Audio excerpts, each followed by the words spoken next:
ပြင်ရခက်တဲ့အမှားမြတ်စွာဘုရားသခင်ကိုယ်တော်မြတ်ကဟောကြားထားတဲ့အဘိဓမ္မာဒေသနာတော်မှာမိစ္ဆတနိယတာဓမ္မာလို့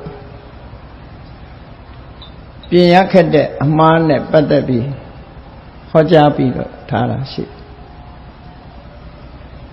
လောကမှာ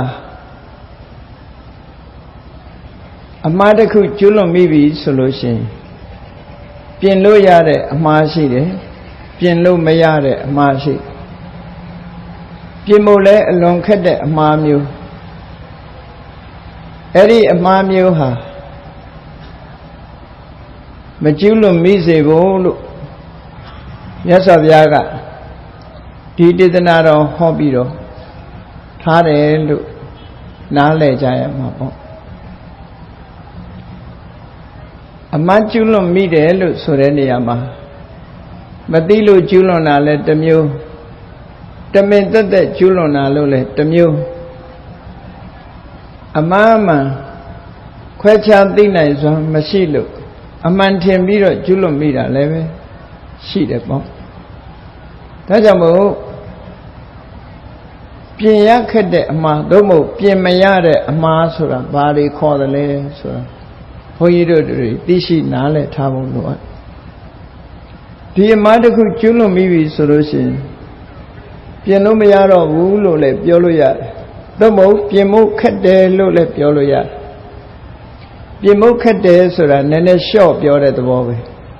ပြင်မရတဲ့အမှားလည်းရှိတယ်ပေါ့ဘယ်လိုမှပြင်လို့မရတဲ့အမှားအဲ့ဒါကိုအဘိဓမ္မာဒေသနာတော်မှာဟောထားတာဖြစ်တယ်ပေါ့ရသော်ဗျာသုံးတဲ့စကားလုံးနဲ့ပြောမယ်ဆိုရင်မိစ္ဆတနိယတာဓမ္မာ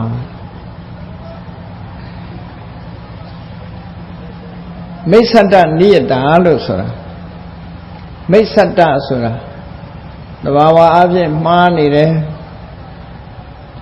မှားတယ်ဆိုတာဘယ်လိုမှားတာလဲလို့မေးမယ်ဆိုရင်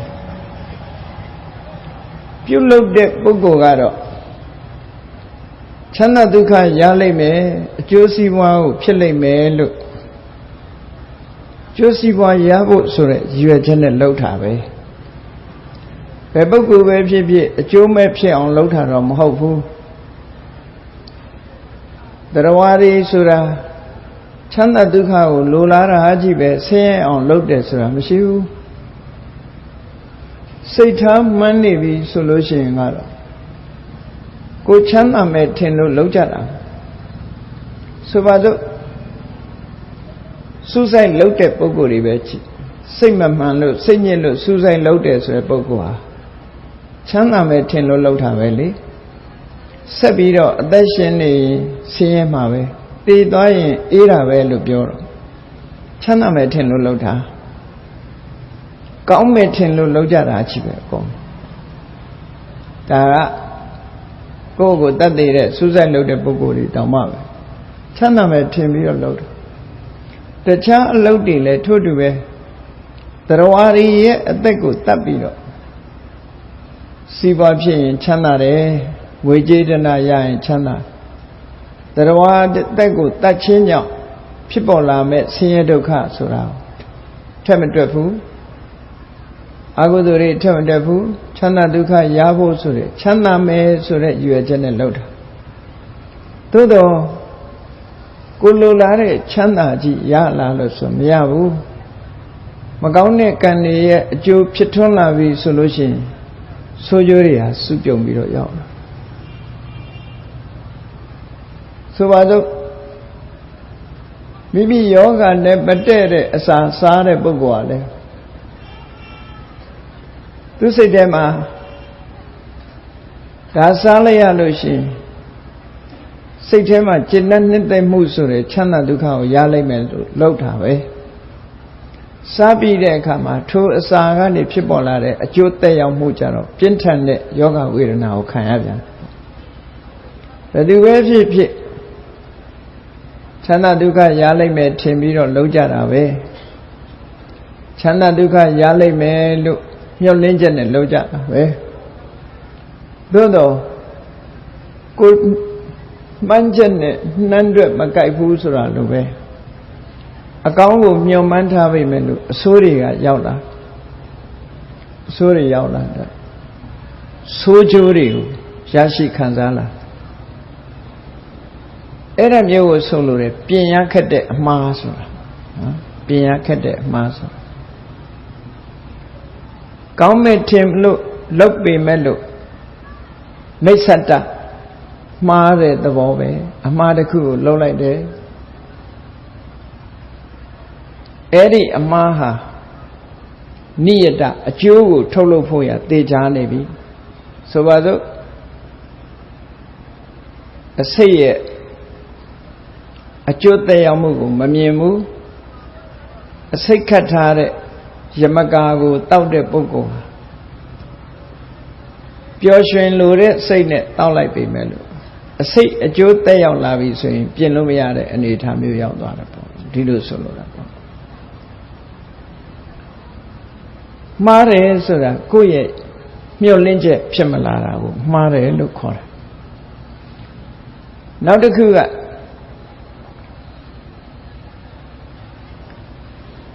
A John she look Surago Saya the Bawa Diari, people are come. Saya, a Johnny she never lay Shirago, Yengue Biro, a John me, a John Messi Venet, Pite look Tilumine, Miha Leve Marionette, Minaku, Pite boy. Kangai Juri Shiba lay than a Messi Wulu. Tweed a dweha leve. Pinyakade a dweed a cubel. Go tene die Pimala. Tenaga the mu Pilara the mu Surago. Mesata locone. Mesata Sura. Mesa the Bawa. The Bawa object, man needed. A yarn of your Erago, yes of Yaga Nisata Sura Nepadebiro Namu Quechabiro horrible Mare Sura Luya Madore Amaye A Dui Amin Madore Amaye Amanakushi A Dui Maran A Dui Amin Maraye Luya Maraye Eri Nakuha A Chudo Loya Amariha A Golona Mahobu A Chudo Loya Amariha Pienumiare Amapit A Chudo A Dui Aminiha Pienumiare A Dui Mupit Tilusura Ero Be Loya Ne Be Dui Aminiha Pien lo mayare a malu soya the lelu surahu. Everything in the balidoma shimbi of Yata. That's of Yaga. Katami Tama Mesata Nieta. A pien lumia of Mabido Tripola me a Joseha. Deja Vopshenivi. A Joseph Deja Vop A Judiago Payment Piposi me Pien Lumiare a Masura Nakushi Palelo Swing Anandaria can Amio Pienumiare Ma Subadu Anandaria can Surama Ananda Sura a Chame Anandaria Sura a Chame Ma a Jupi A Chame Sura, Pay a Chame Lesson. Tiboa Dicana, a song that got it. The Jay Chame Lusso. The Jay Chame Ma a Judiago Tolopo Pija Dore Ma to Lusura. Di Ma Pienumiare Ma, Domo Piena Cade Ma to Lujora. Erago. Yamariaro Lole Bioreca, Kanji tight de look to the Biora, no? Julone Kanjidi Kansura the Agudu Kandi Yam Yaso Shido Leve အခုကြီးမားတဲ့ပြစ်မှုတစ်ခုဆိုတာဘယ်ဟာကိုပြောတာလဲလောကမှာလည်းပဲဥပဒေလူတွေလောက်ထားတဲ့ဥပဒေတောင်မှပဲပြစ်မှုကျူးလွန်တဲ့အခါမှာအကြီးအသေးဆိုတာရှိတာပဲလေနော်အပြစ်ကြီးတယ်အပြစ်သေးတယ်ဆိုတာရှိသေးတယ်ပြစ်ကြီးတယ်တချို့အမှုကပြစ်ကြီးတယ်ဆိုပါစို့တချို့နိုင်ငံမှာမူရစ်ဆေးဝါးတည်ဆောင်သွားမယ်ဆိုလို့ရှိရင် capital punishment လို့ခေါ်တယ်သေဒဏ်ကြခံ death punishment အဲ့ဒီတချို့နိုင်ငံကမူရစ်ဆေးဝါးဘလောက်တိုင်းတာထိလောက်တယ်ဆိုလို့ရှိရင်သေဒဏ်ချဒါမျိုးအပြစ်ကြီးတာရှော့ပေါ်လို့မရဘူးဒီအပြစ်ကျူးလွန်ထားတဲ့ပုဂ္ဂိုလ်ဟာဒီထဲပဲရောက်တယ်တော့မူရစ်ဆေးဝါးနဲ့ပတ်သက်ပြီးတော့ကမ္ဘာမှာသေဒဏ်ချတဲ့နိုင်ငံတွေရှိတယ်မချတဲ့နိုင်ငံလည်းရှိခြင်းရှိမှာအဲ့ဒါမျိုးဟာပြင်လို့မရတဲ့အမှားတစ်ခုလို့ဒီလိုပြောပြင်လို့မရတဲ့အမှားတစ်ခုပဲပြစ်မှုတစ်ခုကိုကျူးလွန်ပြီဆိုလို့ရှိရင်အဲ့ဒီပြစ်မှုရဲ့ကြီးလေးတဲ့ပြစ်ဒဏ်တွေဟာလာတာပဲ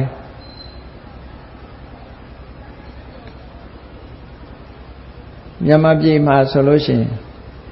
နော်တချို့ကမသိကြဘူး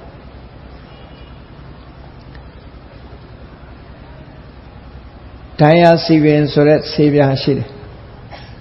အိပ်မပျော်တဲ့လူတွေတောက်ဆရာဝန်ထောက်ခံချက်နဲ့မှဒီနေ့လေကမှမူရစ်ဌာနကလာလို့စကားဆက်မိလို့ဒိုင်ယာစီပင်ဆေးဘူးတဘူးမိတာနဲ့ဖမ်းနိုင်တယ်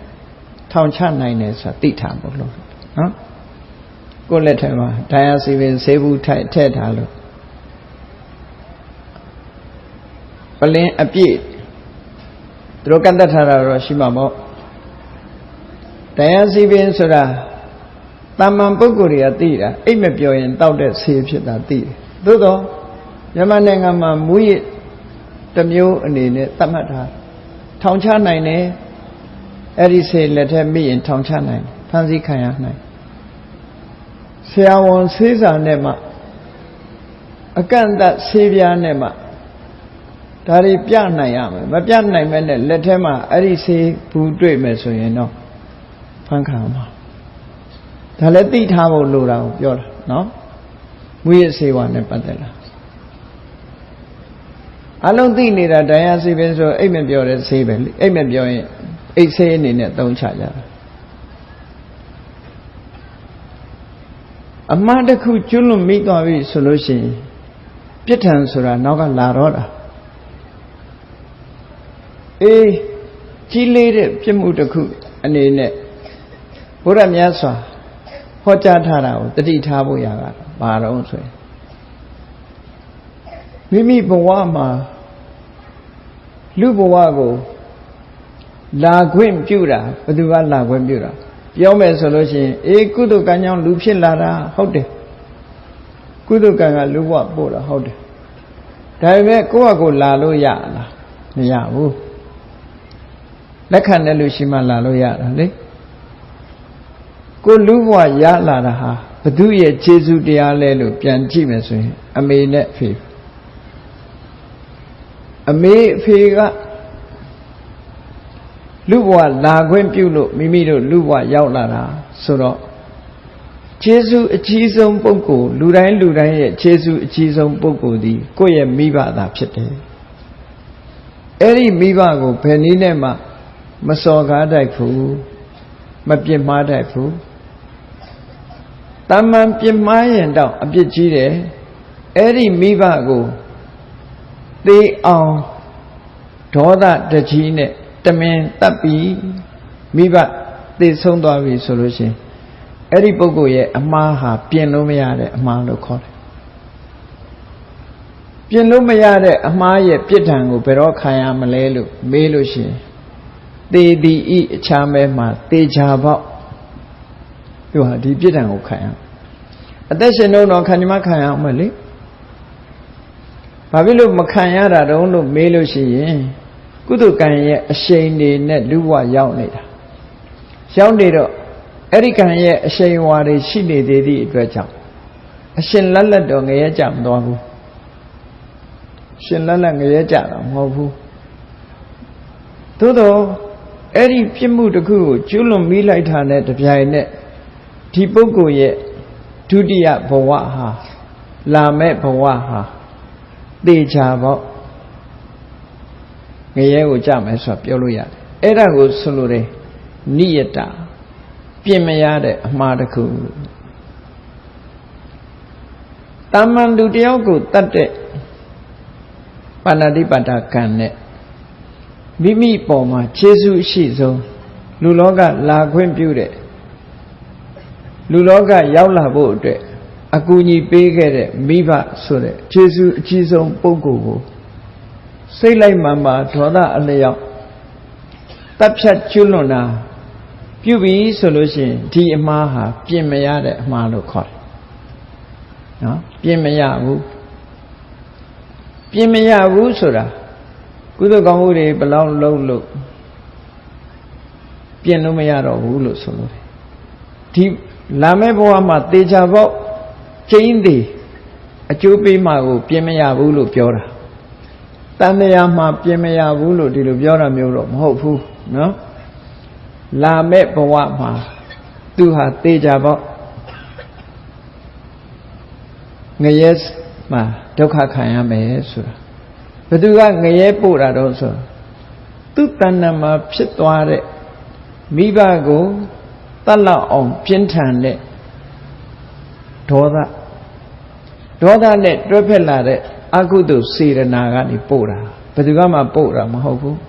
မိဘကပို့တာလည်းမဟုတ်ဘူးသူတဏ္ဍာမှာဖြစ်တဲ့ဒေါသအဲ့ဒီဒေါသသည်ကျန်တဲ့ဒေါသနဲ့အတိုင်းတာမတူဘူးအဲ့ဒီဒေါသကိုပဲမိစ္ဆတနိယတာလို့ခေါ်တယ်ပြင်မရတဲ့ဒေါသပြင်မရတဲ့အမှားတစ်ခုလို့သို့မဟုတ်ပြင်ရခက်တဲ့အမှားတစ်ခုမြတ်စွာဘုရားလက်ထက်တော်ခါကာလတော့ကအလုံးသိကြတဲ့အတိုင်း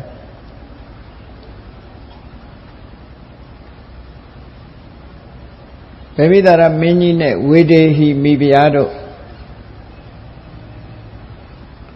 ဝေဒေဟိမိဖုရားကကောသလမင်းကြီးရဲ့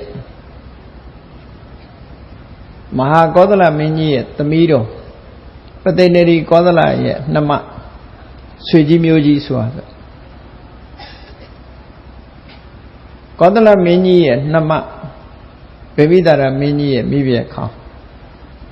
သူတို့နှစ်ဦးကမွေးလာတဲ့သားဟာအဇာတတတ္တုလို့ခေါ်တယ်အဇာတဆိုတာမမွေးခင်ကတတ္တုရန်သူလို့မမွေးခင်ကတည်းကအပြောခံရတဲ့ဘယင်ကိုတတ်မဲ့ရန်သူလို့ဒီလိုပြောခံရလို့ဒီနာမည်နဲ့ပဲအဇာတတဆိုတဲ့နာမည်နဲ့ပဲမှတ်တမ်းတင်ထားတယ်ဘာဖြစ်လို့ဒီလိုပြောတော့ဆိုဒီဘုရားကြီးကိုယ်ဝန်ရှိတဲ့အချိန်မှာသူ့ရဲ့ချစ်ခြင်းကဘာဖြစ်တယ်ဗေမိသာရမင်းကြီးရဲ့လက်ယုံသွေးကိုတောက်ချင်တဲ့အာသာဖြစ်နေနော်သွေးကိုတောက်ချင်တဲ့စိတ်ဓာတ်တွေဖြစ်လာအဲ့ဒီအာသာဟာဘသူရဲ့ဆန္ဒတုံးလို့မေးလို့ရှိရင်နော်ဒီဘုရားကြီးရဲ့ဆန္ဒလို့ပြောပြီးမြဲဒီဆန္ဒဟာဘသူကြောင့်ဖြစ်လာတာတော့ဆိုဝန်းထဲမှာရောက်လာတဲ့ကလေးသူငယ်ရဲ့ဆန္ဒဖြစ်လာသူ့ရဲ့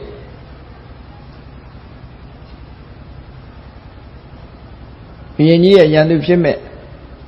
ဒီမင်းသားလေးကြောင့်မို့လို့တွေးတောက်ချင်တဲ့စိတ်ပေါ်လာအဲ့ဒါဒီတောက်ချင်တဲ့ဆန္ဒဟာထိမ့်ချုပ်လို့ကြိုးစားပြီးတော့ထိမ့်ချုပ်တယ်မဖြစ်နိုင်တဲ့ကိစ္စဆိုရင်ကြိုးစားထိမ့်ချုပ်တဲ့အခါမှာနောက်ဆုံးမှာဒီစိတ်နဲ့ပဲမစားနိုင်မတောက်နိုင်မအိပ်နိုင်ဖြစ်ပြီးတော့တပိန်ပိန်ယောဂရလာတဲ့အနေအထားမျိုးထိအောင်ရောက်သွားအဲ့ဒါလို့ဖြစ်ပြီးဆိုတဲ့အခါမှာမျက်နှာညှိုးမိန်လို့မလန်းဘူးဆိုတဲ့အခါမှာဘုရင်ကြီးကမေးတာဘာဖြစ်နေလဲဆိုမေးတဲ့အခါမှာ Eri Jarama Attain Chat made a kama, pure Layondu go touchin. I don't be nearly. If the man like Layore, touching and leave to pay me so we are. Sweet darling it to lemon how kind like. How kind like we area trailer to you. She leaned up show we are. Other be on look maybe you died. Ain't now Jana counter. Jamai young counter. Sick pop. Sick Solamua. Lu ticket. Eddie the rain let Jayo. The may put the Bonaria. Pajare. Maybe I got muy for lade. Baha. Payne Yandube. Payne Tale me. So that. The may pamburi Sheila. Aido, Tilo the may pade come. Bibiajiga. He knew with them as to do bello lamle. One ega glee. Piacha or Mumu Josari. Time be near Kanjamagale. At that Kayabu Kanjama Sheila. Tigalili velu Piacha Mayabu. Bibiajiga Mupian track, we and that one. Tigalili they also be loaded. By the Hakalili they unloaded. Cookie Lula, Siri, very machine, Digo, no? To a leg and counter, Devu. Eddie, Neda Nini, we and Duabido. Bibiajiga. Terea, one egg they unload some video. A name looked up. Mata Kosi look on it. Eddie Uyen now the Mata Kosi. Bibiaji go on Piet on Josare near Mata Kosi. Vienia Tiro Dare, Dabido, Sound Charlotte. Now to Lolomiado. Vienia Levido. Sound Charlotte. Bibiaji Eddie Lemedoya. Go on Chame, Lomio Lemelo. A sound need to chat her like that. Mama Lolomia. Now so Digalili Muila, that's what. Muila of Yenia Chelaida Muila de Kama Digalili Lema Kuna Yoga Sura. Let take Chedima. Let Chowni ma pit that. Ero de Yedo Lenyuma Kuna Yoga Sura. Amid de Yoga the Kupito. Kuna Yoga so Kaita. Kaido Galili and Gore, Cholo Yahu. Baby that are many are young tiny. Young tiny, maybe I Eric Galileo, Chi Davido, Chomayano, Vienisi Papo. Vienia, Eric Galileo, Lenolio, Pasatema, Gontara. Gontala, Canwenga, a boom weedy. And Nagale Yenny, Chema, so. Peep up the ball. Pienia was at him of a peep up the peep out of Pienia era of New Charlie, edit, trim a people. Me body had Diluella Diva, no? New Charlie that. Edilu Pienia, Lonchelu, yes of Yagale, changing the deep bede. Diminalia. Now the same Pienu, Doka Bailey Mesura, changing the deep bede. Chamangin la de Pienia. Yes, of ya the deep baby man. The deep baby sura, die deep yora of hopeful. She many low tone low needy, Piopia. And then she the menari who Nana Matahu, Teniayama Botare, Konama Nezebu. Tilo, Yozande Zare can be away pore. Adam you, yes, of ya, Nilandi baby window. Baby that are many. Malina, now soldier, so I do, Diminale, you are young lad come. Tivada, a champe moon to a palo. Paying with Tapu, Palma, Tamyoni, Chibi, or Nane Wella. Wella Reka, Payin Nasura, Wayaram, hopefully. The Diva won't win she, Menale will do me that to leve, a sonia, go sit be my win. ခုခေတ်မှာ security လုံခြုံရေးချတာမဟုတ်ဘူးအဲ့ဒီခေတ်ကလည်းလုံခြုံရေးချတယ်သူတို့မှရန်သူပေါ်တယ်လေ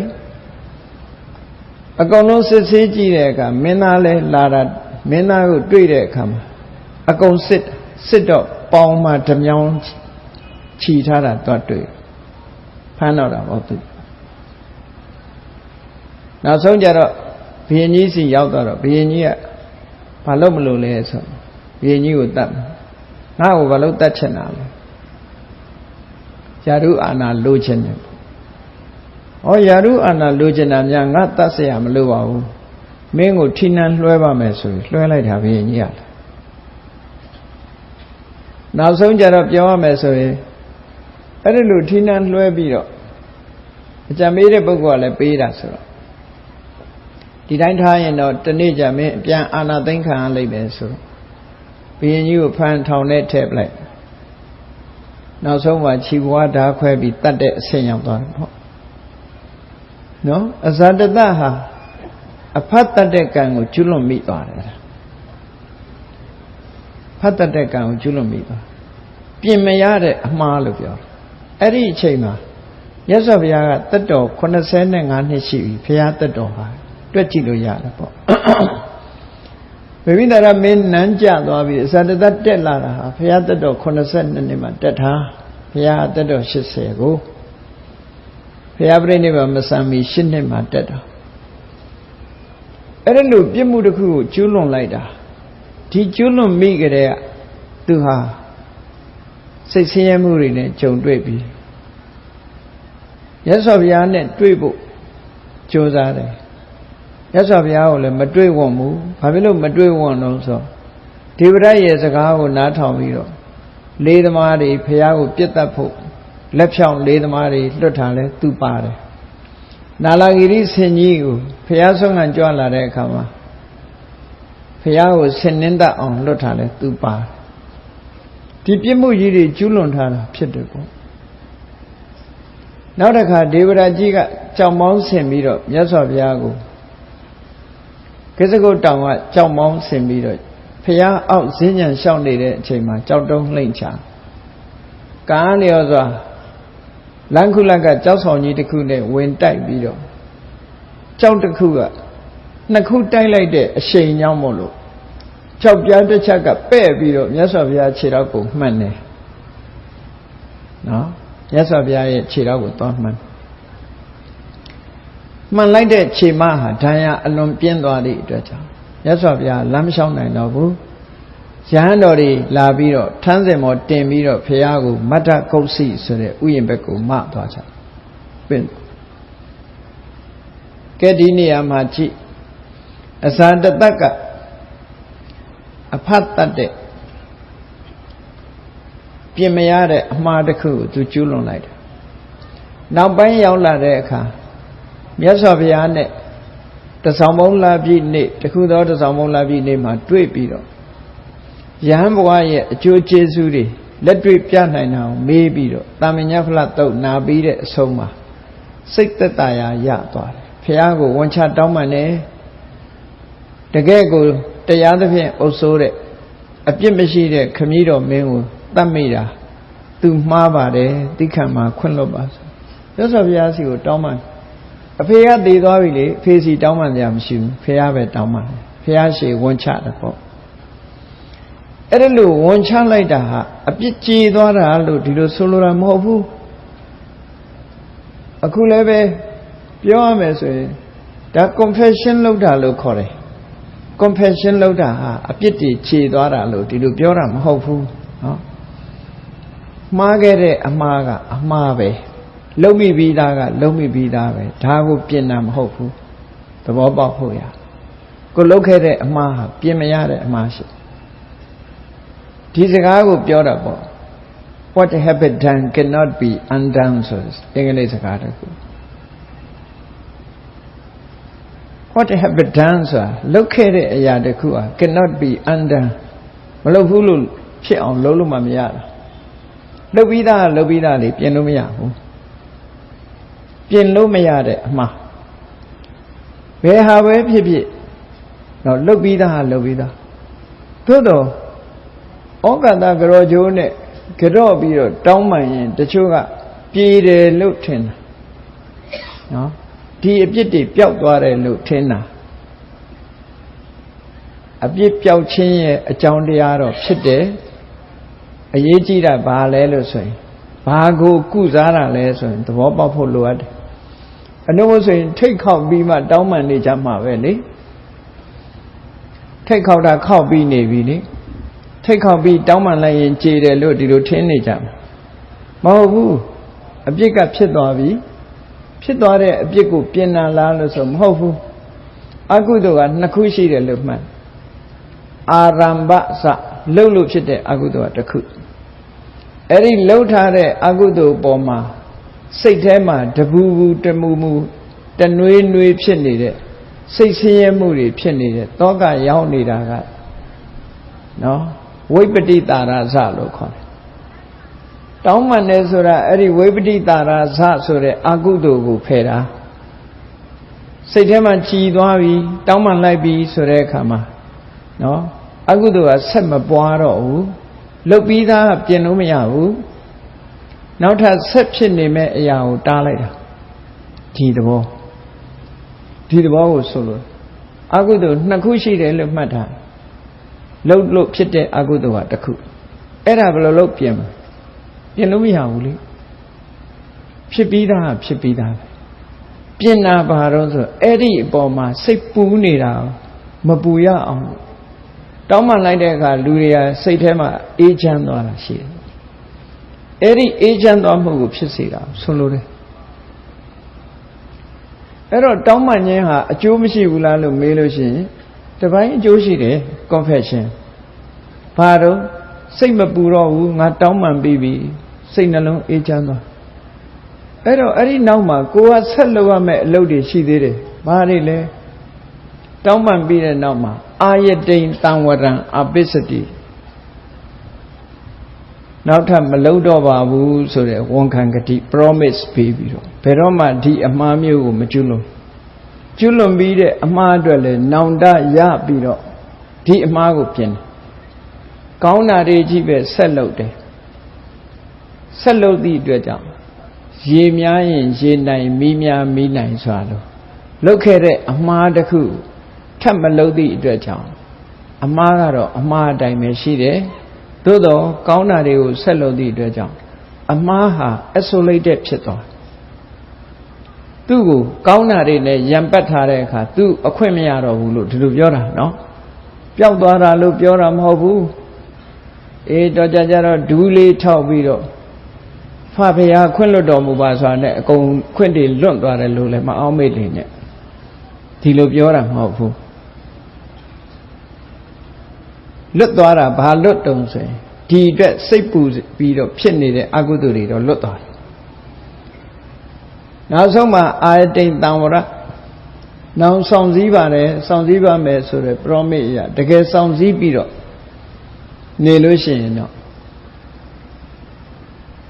အကုသိုလ်တစ်ပိုင်းကိုတားပြီးသားဖြစ်သွားတယ်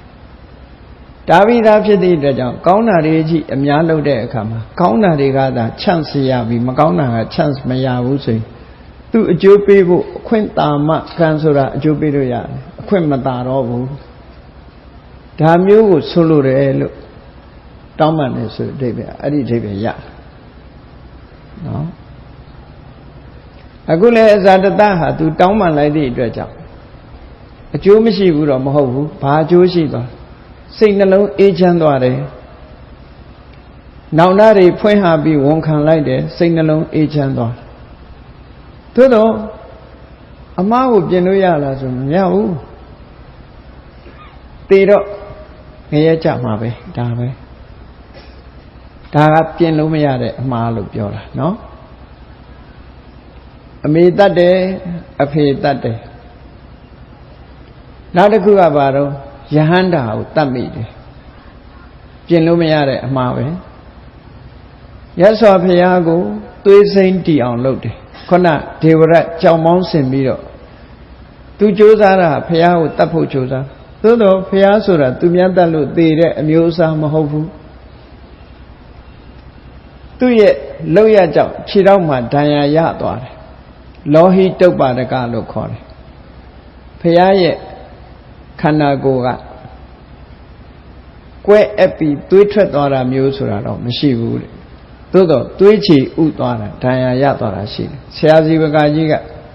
သွေးချီဥတဲ့မကောင်းတဲ့သွေးတွေကိုဖောက်ထုတ်ပြီးတော့မြတ်စွာဘုရားခြေထောက်ကိုဆေးကုပေးဒီလိုဆိုတာအဲ့ဒီမှာဒေဝဒတ်ကလောဟိတုပ္ပါဒကလို့ဆိုတယ်ဘုရားပေါ်မှာပြစ်မှားတဲ့ဒီကံကြီးကိုကျွလွန်လိုက်တဲ့အတွက်ကြောင့်ဒေဝဒတ်လှုပ်လိုက်တဲ့အမှားဟာပြင်လို့ရတဲ့အမှားမဟုတ်ဘူးပြင်မရတဲ့အမှားတစ်ခုသူကျွလွန်လိုက်သည့်အတွက်ကြောင့်ဒီဘဝကအဆုံးသတ်တာနဲ့တပြိုင်တည်းငရဲကိုရောက်သွားဒီလိုဆိုတာပေါ့နော်အဲ့ဒီအမှားတွေကပြင်လို့မရတဲ့အမှားတွေလို့ပြောအားလုံးအာနန္တရိယကံလို့ခေါ်တယ်အာနန္တရိယဆိုဒီမှာအနန္တဆိုတာဟိုတကူအနန္တပြောတာမဟုတ်ဘူးအနန္တဆိုတာအခြားမဲ့အန္တဆိုတာအခြားအနန္တဆိုတာအခြားမရှိတာအဆုံးမရှိဘူးဆိုတာတခုအဓိပ္ပာယ်အနန္တဒီနေရာမှာအခြားမဲ့အခြားမရှိတာအခြားမရှိဘူးဆိုတာဒီဘဝရဲ့နောက်ခြားထဲမှာတခုမရှိဘူးနောက်ဘဝရောက်တာနဲ့တပြိုင်တည်းအကျိုးကိုထုတ်လုပ်တယ်လို့ဒီလိုဆုံးလို့တယ်အဲ့ဒါကိုပင်စနန္တရိယကံကြီးထိုက်တယ်လို့ဒီလိုပြောတာပေါင်းလိုက်တဲ့အခါကျတော့အမေတတ်တဲ့ကံရဲ့အဖေတတ်တဲ့ကံရဲ့ယဟန္တာကိုတတ်တဲ့ကံရဲ့ဒါတွေကဒေါသနဲ့ဖြစ်တဲ့အရာတွေကြီးပဲဖះကိုသွေးစိမ့်တီအောင်လုပ်တာရဲ့တန်ဃာတွေကိုသင်ခွဲတာရဲ့တန်ဃာသင်ခွဲတယ်ဆိုတဲ့နေရာမှာဒီနေရာမှာသင်ခွဲမှုမြောက်တာဟာဘယ်လိုပုံကောင်မှမြောက်တာတော့ဆိုတသိန်းထဲမှာရှင်ပြိုင်ပြီးတော့တန်ဃာတွေကိုကွဲပြားသွားအောင်တသိန်းထဲမှာကံနဲ့ကံပြုတ်ပြီးတော့သင်ခွဲတာကိုဆိုလိုတယ်ကျန်တဲ့ပုဂ္ဂိုလ်တွေကအားပေးအမြောက်ပြုတယ်လို့သာဆိုရမယ်တန်ဃာသင်ခွဲတဲ့တန်ဃာဗေဒကကံဆိုတာယဟန်မှထိုက်တယ်လူတွေမှမထိုက်ဘူးဒီကံကြီးကယဟန်ကကျွလွန်တဲ့ကံမျိုးပဲဖြစ်တယ်ဒီလိုဆိုတာပေါ့အဲ့ဒီ၅မျိုးကိုကံကြီးထိုက်တယ်ဒီ၅မျိုးတွေကတခုခုကျွလွန်လိုက်ရင်ကံကြီးထိုက်တယ်လို့ပြောတာအဲ့ဒီကံကအကျိုးပေးမှာတော့တည်သည်ချမဲ့မှာတေချာပေါက်အကျိုးပေးမယ်တေချာသွားတာကိုနိတလို့ပြောမတေချာတာမဟုတ်ဘူးနော်တေချာသွားပြီသတ္တိနတိပေါ့တေချာပေါက်ပဲဒါအဲ့ဒီအမှားဟာပြင်မရတဲ့အမှားလို့ဒီလိုပြောတန်မြာမှာပြင်မရတာကိုပြောတာမဟုတ်ဘူးနော်ပြင်မရတဲ့အမှားဒေဝရတ်ကြီးဟာနောက်ဆုံးမှာမြတ်စွာဘုရားအပေါ်မှာကျင့်တ်လာပြီးတော့ဘုရားကိုကြော့ဝန်ချဖို့သူလာပေမဲ့သူလှုပ်ထားတဲ့အလုပ်တွေကလက်လွန်နေတာပေါ့ဘုရားနဲ့တွေ့ခွင့်မရှိတော့အောင်သူကကျူးလွန်ထားပြီးသားဖြစ်တော့သူကံကြောင့်ပဲသူမြေမြုပ်သွားတယ်ဆိုတာအလုံးသိကြသို့တော်လည်းအဝေးကနေပြီးတော့သူမြတ်စွာဘုရားကိုရှ िख ိုးသွားတယ်တောင်းပန်သွားတယ်နောက်ဆုံးမှသူအမြင်မှန်ရပြီးတော့ဘုရားကိုတောင်းပန်သွားအဲ့ဒီဘုရားကိုအမြင်မှန်ရပြီးတော့တောင်းပန်သွားတဲ့ကုသိုလ်ကြောင့်တစ်ချိန်ကျရင်သူကပစ္စေကဗုဒ္ဓအဖြစ်နဲ့ကျွတ်တန်းဝင်မယ်ပြင်မရဘူးဆိုတာဒီဘဝမှာပြင်မရတာကိုပြောတာနောက်ဘဝတော့ပြင်လို့ရတော့မှာပေါ့အဇာတတကလည်းဒီဘဝမှာပြင်လို့မရတာသေသည်ချမ်းမဲ့မှာချက်ချင်းတောက်လျှောက်သေချာပေါက်အကျိုးပေးမှာနောက်ဘဝတွေရောက်တဲ့အခါဝိသိတာဝီဆိုတဲ့ပစ္စေကဗုဒ္ဓအဖြစ်နဲ့တန်မြာဝကကျွတ်ဒီလိုဆိုလိုတာပေါ့နော်အေကောင်းပြီမိစ္ဆတနိယတာဓမ္မဆိုတဲ့နေရာမှာပြင်မရတဲ့အမှားဆိုဒီမှာဟောဒီကံကြီး၅ပါးကျွလွန်လို့ရှိရင်တော့ပြင်မရတဲ့အမှားတစ်ခုကိုကျွလွန်မိတယ်လို့ဒီလိုပြောဟောနောက်တစ်ခုကအတွေးအမြင်ခုခေတ်ပြောတဲ့ဓတနာပေါ့နော်ဓတနာနဲ့ဒိဋ္ဌိဆိုတာစကားလုံးတူတယ်ပေါ့တချို့နေရာမှာဒိဋ္ဌိလို့ဆိုတဲ့အမြင်အတွေးအမြင်အဲ့ဒီအမြင်ကလည်းပဲသတိထားရတယ်ဘာမှကျွလွန်တာမဟုတ်ပေမဲ့လို့ပြင်မရတဲ့အတွေးက၃မျိုးရှိတယ် ခိုင်မာသွားပြီဆိုရင်အဲ့ဒီအတွေးအမြင်ဟာပြင်လို့မရတဲ့အတွေးအမြင်ဖြစ်သွားတယ်ပေါ့ဘာလဲလို့ဆိုရင်ဝါဒ၃မျိုးနဲ့ပြောမယ်ဆိုရင်နံပါတ်1ကအကြောင်းတရားကိုညှင်းပယ်တဲ့အဟိတုကဝါဒ causelessness ဘာပဲဖြစ်ချင်လို့ဖြစ်တာဘာအကြောင်းမှမရှိဘူး accidental ပေါ့သူဖြစ်ချင်လို့ဖြစ်လာအကြောင်းတရားမှန်တရားကိုညှင်းခွဲတယ်တို့ဒီဘဝမွေးလာတာဘာကြောင့်မွေးဘာကြောင့်မှမဟုတ်သူမွေးချင်လို့မွေးတာဟောအဟိတုကဝါဒသမား accidentally မတော်တဆတို့ဒီဘဝမွေးလာနော်အကြောင်းတရားမှန်တရားကိုလက်မခံတဲ့ဝါဒကိုညှင်းပယ်တဲ့ဝါဒကိုအဟိတုကဝါဒလို့ခေါ်တယ်လွတ်မြောက်ဖို့လည်းအကြောင်းတရားမရှိဘူးဖြစ်ပေါ်ဖို့လည်းအကြောင်းတရားမရှိဘူးဘာအကြောင်းမှလက်မခံဘူးအကြောင်းတရားညှင်းပယ်တဲ့ဝါဒအဟိတုကဝါဒအဲ့ဒါလဲဆွဲမြဲသွားပြီဆိုလို့ရှိရင်တော့ဒီအမြင်ဟာပြင်လို့မရတဲ့အမြင်တစ်ခုဖြစ်သွားနိုင်တယ်တဲ့တေချာပေါ့မကောင်းတဲ့ဘဝရောက်သွားမယ်ဒီအမြင်လက်မခံအဲ့တော့အကြောင်းကိုညှင်းပယ်မှုဟာတမန်အပြင်ကြည့်မယ်ဆိုလို့ရှိရင်တော့ကိုယ်အမြင်ပဲလို့အမြင်တစ်ခုလို့သာဒီလိုထင်ရပေမဲ့အကြောင်းတရားကိုညှင်းပယ်ပြီးဆိုတဲ့ပုဂ္ဂိုလ်ရဲ့ဒီအနာဂတ်ဟာအကောင်းမလာတော့ဖျားလက်ထက်ကဒီဝါဒကိုဘယ်သူလက်ခံကျင့်သုံးတာတော့ဆိုမက္ခလိဂောသလဆိုတဲ့ပုဂ္ဂိုလ်ကအကြောင်းကိုညှင်းပယ်တယ်သူကဆိုလိုတာကတရားတွေကောင်းစားဖို့လည်းအကြောင်းမရှိဘူးပျက်စီးဆုံးရှုံးဖို့ဆိုတာလည်းအကြောင်းမရှိဘူးသူ့ဘာသူ accidental မတော်တဆဖြစ်လာကြတာဟောအကြောင်းတရားမှန်သမျှကိုညှင်းကွယ်တယ်အဲ့ဒီဝါဒကိုဒါသာအမှန်လို့ဆိုပြီးတော့ဆုံးဖြတ်လက်ခံသွားတဲ့ပုဂ္ဂိုလ်တယောက်ရဲ့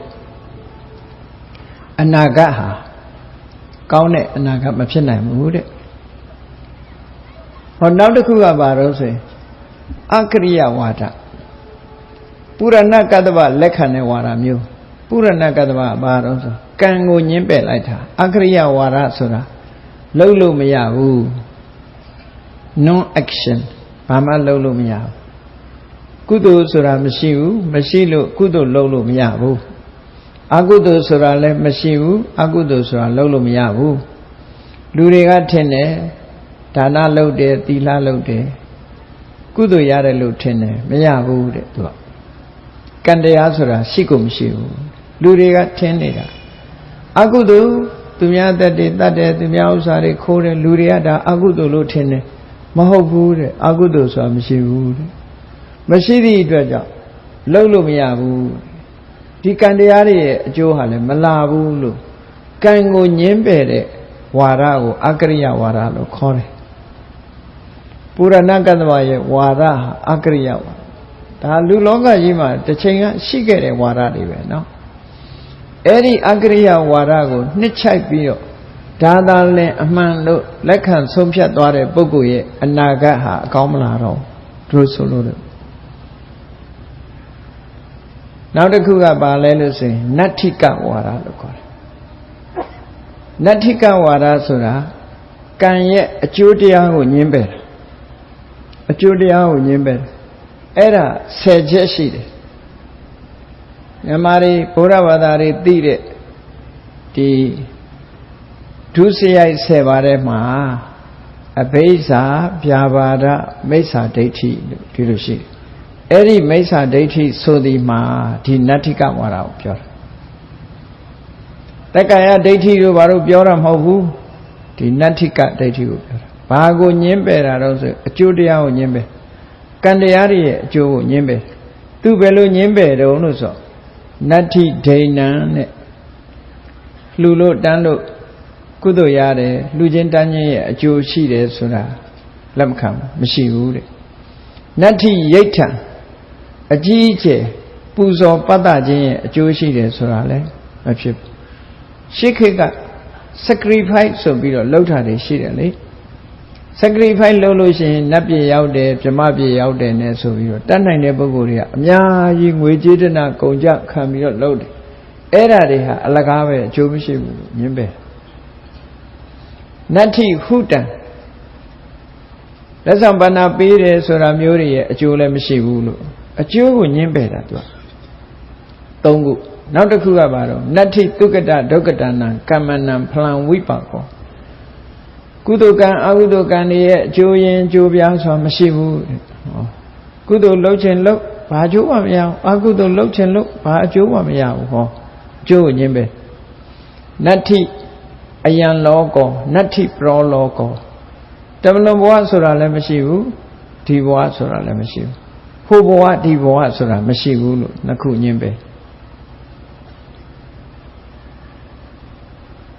နောက်တစ်ခါနတ္ထိမာတာနတ္ထိပိတာ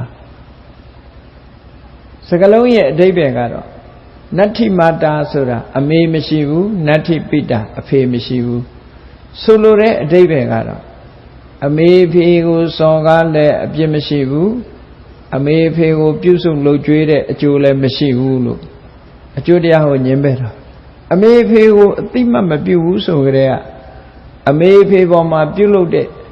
ကုသိုလ်အကုသိုလ်ရဲ့အကျိုးကိုညှင်းပယ်ခြင်းပဲဖြစ်တယ်ပေါ့ဟောနောက်နံပါတ်9ကပါတော့ဆိုနတ္ထိတတ္တာဩပပတ္တိကာတဲ့သေပြီးပြန်မွေးတယ်ပြန်ဖြစ်တယ်တဏှာထဲမှာသေပြီးနောက်ဘဝဆိုတာမရှိဘူးဒါလည်းအကျိုးတစ်ခုအနေနဲ့ဟောနောက်တစ်ခုကတော့နတ္ထိသမဏပြမနာတမ္မကတာသမ္မာပฏิပန္နာကောင်းတဲ့အကျင့်ကိုကျင့်ပြီးတော့ဆိုလိုတာကဖျားဆိုတာလဲအမှန်သိတဲ့ဖျားဆိုတာလဲလောကကြီးမှာမရှိဘူးလို့ပြောချင်ဒါလဲဖျားဆိုတာပါရမီတွေဖြည့်ပြီးမှရလာတာဆိုတော့အဲ့ဒီပါရမီဖြည့်ခြင်းရဲ့အကျိုးကိုလဲညှင်းကွယ်တယ်ဆိုတဲ့ညှင်းပယ်တယ်ဆိုတဲ့အဓိပ္ပာယ်အဲ့ဒါကိုနတ္ထိကဝါဒလို့ခေါ်တယ်အဲ့ဒီနတ္ထိကဝါဒကိုနှစ်ချိုက်ပြီးတော့လက်ခံကျင့်သုံးတဲ့ပုဂ္ဂိုလ်ဟာလည်းပဲအနာဂတ်ကောင်းတဲ့အနာဂတ်သူမှမရနိုင်ဘူးအကျိုးပေးဖို့မြဲသွားပြီသေသည်ချမ်းမဲ့အဲ့ဒီပုဂ္ဂိုလ်တွေကအပင်ငရဲသွားဖို့ရတကြောင်းတည်းပဲလို့ဆိုလိုတယ်ပေါ့နော်ဒီလိုဆိုတာသက်ခါဝရဏနတ်ပြည်ကိုတောင်မရောက်နိုင်ဘူး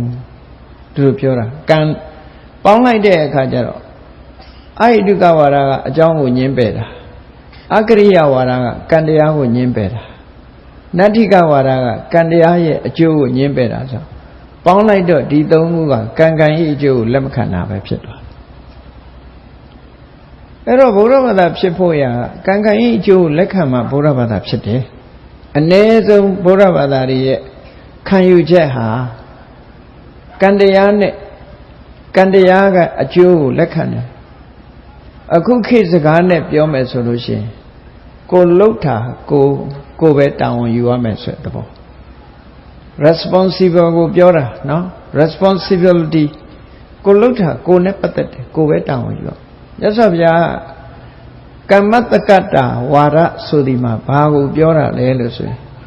ယံကမ္မံဂရိတံတိကလျာဏဝါပါပကံဝါတတ္တကမ္မတထာယတာဘဝိတမတို့တွေဟာကောင်းတာလှုပ်လို့ဆိုးတာလှုပ်လို့သမျှကံရဲ့အမွေကိုတို့ပဲရမယ်ဒါဘာလို့ဆိုတာဝန်ယူတဲ့စိတ်ကိုပြောတာဟောဘာလှုပ်လို့ဒီလှုပ်ခြင်းရဲ့အမွေကိုပဲခံရကိုပဲဆန်ရ responsibility ဖြစ်တာကိုပြောတာဟုတ်ပြီအဲ့ဒီလိုကံရဲ့အကျိုးတရားနဲ့ပတ်သက်ပြီးတော့လက်မခံဘူးဆိုတဲ့ပုဂ္ဂိုလ်ဟာစဉ်းစားကြည့် responsible ကိုလက်မခံဘူးဆိုတဲ့ပုဂ္ဂိုလ်တယောက်ဒီလူကောင်းဖြစ်ဖို့မရှိဘူးဘာဖြစ်လို့လူကောင်းမဖြစ်နိုင်တော့ဆိုဘာလို့ကိုတောင်းအောင်မယူဘူးလေလှုပ်ချင်အောင်လှုပ်ကိုတောင်းအောင်မယူဘူးကောင်းတာလုပ်ရင်လည်းကောင်းတာဖြစ်တယ်လို့လက်မခံဘူးမကောင်းတာလုပ်ရင်လည်းမကောင်းတာဖြစ်မယ်လို့လက်မခံဘူး responsible မရှိဘူးမရှိလို့ရှိရင်သူလှုပ်ချင်တာလုပ်မှာပဲအဲ့တော့သူလှုပ်ချင်တယ်ဆိုတာအကောင်းလားအဆိုးလားလို့ဆိုရင်အဆိုးကများမှာပဲအဆိုးကများတယ်ဒါကြောင့်မို့လို့လူကောင်းဖြစ်ဖို့အခြေအနေမရှိဘူးဟုတ်ပြီအခုလို့ကောင်းတာလုပ်ရင်ကောင်းကျိုးရမှာမကောင်းတာလုပ်ရင်မကောင်းကျိုးရငါလှုပ်တာငါနဲ့တာသက်ဆိုင်တယ်လို့ responsibility ကိုလက်ခံပြီဆိုလို့ရှိရင်ကတော့လူတော်လူကောင်းဖြစ်မယ် ဘာလို့လူတော်လူကောင်းဖြစ်တုံးဆိုလူဆိုတာကောင်းကျိုးချမ်းသာရခြင်းတယ်အဲ့တော့မဟုတ်တာလုပ်ရင်မကောင်းတာလုပ်ရင်ငါမကောင်းတာတွေခံရမယ်အဲ့တော့မကောင်းတာတွေငါရှောင်မဖြစ်မယ်ကောင်းတာလုံးမှကောင်းကျိုးချမ်းသာရမယ်အဲ့တော့ငါကောင်းတာတွေများများလုပ်ရမယ်ဆိုဟောသူကလူတော်လူကောင်းဖြစ်သွားဒီအတွေးကြောင့်နော်ဒီအမြင်လေးကိုအခြေခံလိုက်ရင်လူတော်လူကောင်းဖြစ်သွားမြတ်စွာဘုရားအဲ့ဒီအမြင်ကိုပြောတာအဲ့ဒီကံရဲ့အမွေကိုပဲခံကံကြမ္မာပုံရိပ်တွေကကို့မှာပဲလာထင်ဟပ်မှာပဲကိုလောက်ခဲ့တာသူများတဲ့တတ်ခဲ့တဲ့ပုဂ္ဂိုလ်ဒီဘဝအ ਨੇ ဆုံးအသက်တူမယ်ယောဂများမယ်သူများဥစ္စာခိုးခဲ့တဲ့ပုဂ္ဂိုလ်ကိုပစ္စည်းခဏခဏပြောက်မယ်သူတစ်ပါးသားမယားပြစ်မှားခဲ့တဲ့ပုဂ္ဂိုလ်လူမုန်းများမယ်သူတစ်ပါးကိုလိန်နေပြီးတော့အကျိုးပြပြောင်းလုပ်ခဲ့ရင်မတရားဆွဆွဲခံရမယ်မူရစေဝါသုံးဆွဲတဲ့ပုဂ္ဂိုလ်သည်အိုင်ကျူနှိပ်မယ်အိုင်ကျူမကျူနော်နတ်လဘိန်းတုံးဖြစ်မယ်အယူအနှံဖြစ်မယ်ဒါဟုတ်ဆိုလို့ဒါငင်းခွင်လို့မရဘူးလေကိုလှုပ်တာကိုနဲ့ပဲဆိုင်တဲ့ခုခေတ်မှာတော့မူရစေဝါလေးကတရားဝင်မူရစေဝါရှိတယ်တရားမဝင်တဲ့မူရစေဝါရှိအခုခေတ်တော့ပလောင်ထင်းမှဂုံရှိနော်ရှေးတုန်းကတော့ပလောင်ထင်းဆိုတာအမှောင်ထဲမှာလှုပ်တာအခုတော့ခန်းခန်းနာနာအလင်းရောင်တွေချားမှာပလောင်ထင်းနေကြတာပလောင်ထင်းပြီဆိုတာဟုတ်ပြီကိုကြိုက်လို့တောက်တာဘာအပြစ်ရှိတုံးလို့မေးကောင်းမေးလိုက်မယ်တချို့ကလည်းထင်တယ်ကြိုက်လို့တောက်ပြီးလို့ရှိရင်ဘာမှမလုပ်ဖဲနေဘာမှအပြစ်မရှိဘူးလို့ထင်တယ်ကဲမူရတောက်သည့်အတွက်ကြောင့်မူရနေတဲ့အချိန်တွေမှာသူဟာဘာပညာတိုးတက်ဘာမှမတိုးတက်ဘာမှမတိုးတက်တဲ့ဒီထဲမှာဆရာဝန်တွေပါကောင်းပါလေအရက်ရဲ့ effect ကိုပြောပြအောင်ဆိုအရက်ဆိုတဲ့စကားလုံးကသူကအင်္ဂလိပ်စကားလုံးပဲ arrest ဆိုတာဗမာစကားမဟုတ်ဘူးဒီဟိုမှာအရက်တောက်တယ်ဆိုတဲ့စကားလုံးကိုပြောရင် arrest ကုဘွန်နဝါလို့ပြောတာနော် arrest ဆိုတာဗမာကအရက်လို့ခေါ်လိုက်လို့ arrest ကုဘွန်နဝါဆိုတာအရက်တောက်တယ်လို့ပြောတာဒီဟိုကလားတွေပြောတဲ့စကားအဲ့ဒါတောက်လို့ရှိရင်လူတွေရဲ့တဏ္ဍာမှာဆိုးချိုးမတက်ရောက်ဘူးလားလို့မေးလိုက်လို့ရှိရင်ဆရာဝန်တယောက်ရဲ့အပြောအရဆိုလို့ရှိရင်ဟောတွေးတယ်ရောက်သွားပြီဆိုလို့ရှိရင်ကတော့လူရဲ့အတွေးခေါ်တွေဟာတစားတစားပြောင်းလာတယ်တဲ့ဟုတ်တယ်လေများများတောက်ရင်ဘာဖြစ် hallucination ဖြစ်တာသိကြတယ်အရက်ကြောင်လာတယ်ဆိုတာဒါနည်းနည်းတောက်လို့အကျိုးမသက်ရောက်ပေမဲ့အများကြီးမထိခိုက်ပေမဲ့အများကြီးတောက်မှအကျိုးသက်ရောက်တဲ့ဆိုတဲ့အရာဒီနည်းနည်းတောက်ရင်လည်းနည်းနည်းအကျိုးသက်ရောက်မယ်ဆိုတာကိုမှတ်သားထားပါပဲအစိတ်ဆိုတာနည်းနည်းဆာဆာများများဆာဆာအစိတ်ဟာအစိတ်ပဲလေသူ့ရဲ့အကျိုးသက်ရောက်မှုကသူ့အတိုင်းအတာနဲ့သူရှိမယ်ဟိုနည်းနည်းတောက်ရင်တော့ဆေးဖြစ်တယ်အများကြီးတောက်မှဘေးဖြစ်တယ်လို့မရှိဘူးအဲ့ဒီရက်ကအသေးတဲ့ဒီတွေးတဲ့သားတဲ့ရောက်လာတဲ့အခါမှာအတွေးအခေါ်တွေကစပြီးတော့မှားယွင်းလာတယ်နောက်ဆုံးမှအသက်ထိခိုက်လာတယ်အသက်ရောဂါဖြစ်တယ်နော်နောက်ဆုံးအသက်ကွဲသေးတယ်ဆိုတာအယတမကိုပြောတာတချို့ကအသက်ကွဲတယ်ဆိုတာဒီပြင်လူမှတ်တယ်အဲ့လိုလူတွေဖြစ်လာတာကိုကဒါဆိုးကျိုးလို့ခေါ်တာပဲဆိုးကျိုးလို့ခေါ်တယ်ငရဲကြတာမကြတာမပြောနဲ့ဘာထိခိုက်တော့လူဆိုတာ bright ဖြစ်နေရရက်သေးစားတောက်စားထားလို့ရှိရင် bright မဖြစ်တော့ထုံထုံထိုင်းထိုင်းနေဖြစ်လာအဲ့ဒီထုံထုံထိုင်းထိုင်းဖြစ်တဲ့အချိန်ပိုင်းမှာဒီလူဟာဘာလို့မှန်မှန်ကန်ကန်ဖြစ်တော့ရမယ်ပညာတွေမရဘူးအကျိုးရှိတဲ့အလုပ်တွေမလုပ်နိုင်ဘူးခေါင်းထဲမှာကုသိုလ်စိတ်တွေမပေါ်ဘူးသို့သောဘယ်လိုလဲတော့မသိဘူးဘုန်းကြီးတို့တွေ့ဘူးတဲ့အယက်သမားတယောက်ကတော့အယက်တောက်ပြီဆိုရင်ပရိတ်တွေကြီးပဲဖိရွတ်တယ်သူကနော်အယက်မူးမှပရိတ်ရွတ်တာသူကအဖေရတွေအောရှိခိုးနေပြီပရိတ်ရွတ်ပြီဆိုရင်ဒီကောင်မူးနေပြီနော်အဲ့တော့ဒါမျိုးကလည်းရှိသေးတယ်ဒါမျိုးကလည်းရှိ အဲ့ဒါဘာဖြစ်တာတော့ဆိုဒါ hallucination လို့ခေါ်တာပဲပုံမှန်မဟုတ်ဘူးလေသူပုံမှန်ဆိုရင်စိတ်ကောင်းရှိနေတဲ့အချိန်ဘုရားရှိခိုးအောင်မှာပေါ့အခုကမူးပြီဆိုမှဘုရားရှိခိုးတာလေသူ့ရဲ့ hallucination ကအဲ့ဒါလို့ဒါအရဲ့အထိခိုက်မှုပဲလို့တခါတော့အဲ့ဒီအရဲ့သမားဆရာတော်တစ်ပါးတွေ့သူကအရက်ထဲကနေပြီးအရက်ဝယ်ပြီးခါကြအရက်ပလင်နောက်ကျောကနေထိုးလာဘုန်းကြီးတွေ့တော့ကြောက်လဲကြောက်တယ်ပေါ့လေဘုန်းကြီးဆိုဝတ်ချရမယ်ဆိုအတိလေးတော့ရှိတယ်ဘုန်းကြီးတွေ့တော့ထိုင်ပြီးတော့ဝတ်ချအရက်ပလင်ကပွင့်ပြီးတော့တကိုယ်လုံးအရက်တွေဘုန်းကြီးရှေ့မှာအဆက်ကွဲသွားထိုင်ပြီးဝတ်ချလိုက်တော့မှအရက်ပလင်ကအကျောကိုလောင်းမိသားဖြစ်သွားတယ်မတော့လည်းရဘူးသူအဲ့လိုဟာမျိုးကလည်းရှိသေးတယ်နောက်ဆုံးအဲ့ဒီအရက်နဲ့ပဲဒုက္ခရောက်သွားတယ်အဲ့တော့ကောင်းကျိုးပေးတယ်လို့တော့ပြောလို့တော့မရဘူးပေါ့ဆိုလိုတာကကိုဘာလှုပ်ကိုမှဒီဘဝပဲဖြစ်စေနောက်ဘဝလည်းဖြစ်စေ responsibility ဆိုတာသိချလာတာပဲသူများကိုမထိခိုက်တာတဲ့ကိုယ်ထိခိုက်တာနံပါတ်1အဲ့ဒါလို့ဆိုလိုတာအဲ့တော့အဲ့ဒီကံတရားနဲ့ကံတရားရဲ့အကျိုးဆက်တွေကိုညှင်းကွယ်ပြီးဆိုတဲ့ပုဂ္ဂိုလ်တရားဟာလူတော်လူကောင်းဖြစ်ဖို့မရှိဘူးတဲ့အဲ့တော့ပေါင်းလိုက်တဲ့အခါကျတော့မြတ်စွာဘုရားကဒီပြင်မရတဲ့အမှားဆိုဒီမှာကံကြီး၅ပါးကျွလွန်မှုအနန္တရိယကံကြီး၅ပါးကိုကျွလွန်တဲ့ပုဂ္ဂိုလ်ဟာပြင်မရတဲ့အမှားတစ်ခုမှားတာအကြောင်းတရားကိုလက်မခံတဲ့အတွေးကံတရားကိုညှင်းပယ်တဲ့အတွေးကံဤအကျိုးတရားကိုညှင်းပယ်တဲ့အတွေးအဲ့ဒီအတွေးအမြင်ဒသန၃ခုကိုလက်ခံတဲ့ပုဂ္ဂိုလ်ဟာလည်းပဲပြင်မရတဲ့အမှားတစ်ခုကိုကျွလွန်တာပဲအဲ့ဒီပုဂ္ဂိုလ်ရဲ့အနာဂတ်တည်အကောင်းမရှိဘူးလို့ဒါမြတ်စွာဘုရားအဲ့လိုဟောတယ်နော်တခြားဟာတွေကိုအဲ့လိုမဟောဘူးတခြားအကုသိုလ်တွေကိုအဲ့လိုမဟောဘူးဒီအကုသိုလ်2ခုအဘိဓမ္မာနဲ့ပြောမယ်ဆိုလို့ရှိရင်ကံကြီး၅ပါးကျွလွန်တဲ့အကုသိုလ်ကဒေါသမူလစိတ်လို့ခေါ်တယ်ဒေါသနဲ့ကျွလွန်ဒေါသလွှမ်းမိုးတဲ့စိတ်ခုနကအယူဝါဒ၃ခုမှားယွင်းတဲ့အမြင်၃ခုကိုမြင်နာကြတော့ဒိဋ္ဌိကတတံပယုတ်လောဘမူလစိတ်လို့ခေါ်တယ်လောဘနဲ့ရှင်တွဲလာတဲ့မှားယွင်းတဲ့အမြင်လို့ခေါ်တယ်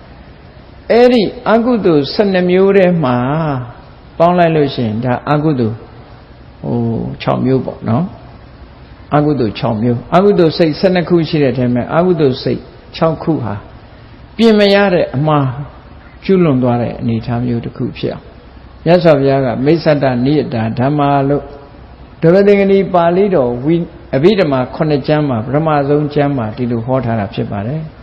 ဣဒါကြောင့်မို့တရားချစ်ခင်သူတော်စင်ပြိဿအပေါင်းတို့ဘုန်းကြီးတို့တွေ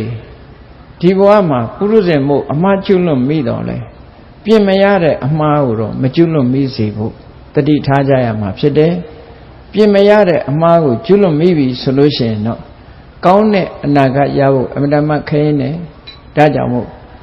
ပြင်ရခက်တဲ့အမှားဆိုဒီမှာအခုပြောခဲ့တဲ့မှားယွင်းတဲ့ကျွလွန်မှု5မျိုးနဲ့မမှန်မကန်တွေးတောဆင်ခြင်မှု3ရပ်ဒါတွေဟာပြင်မရတဲ့ပြင်ရခက်တဲ့အမှားဖြစ်တယ်ဆိုတာကို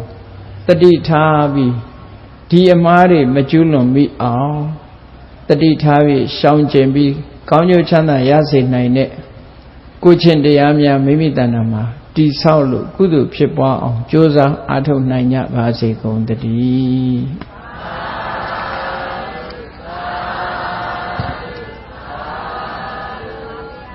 မေတ္တာပို့ရအောင်တတ္တဝါများစွာဘေးရန်กว่าချမ်းသာကြပါစေတတ္တဝါများစွာဘေးရန်กว่าချမ်းသာကြပါစေမေတ္တာရေချမ်းသုံးငါဖြံငြိမ်းချမ်းကြပါစေ မေတ္တာရေချမ်းသောငါဖြံငြိမ်းချမ်းကြပါစေသက်ရှိချမ်းသာစိတ်ချမ်းသာလိုရာဆန္ဒပြည့်ပါစေသက်ရှိချမ်းသာစိတ်ချမ်းသာလိုရာဆန္ဒပြည့်ပါစေ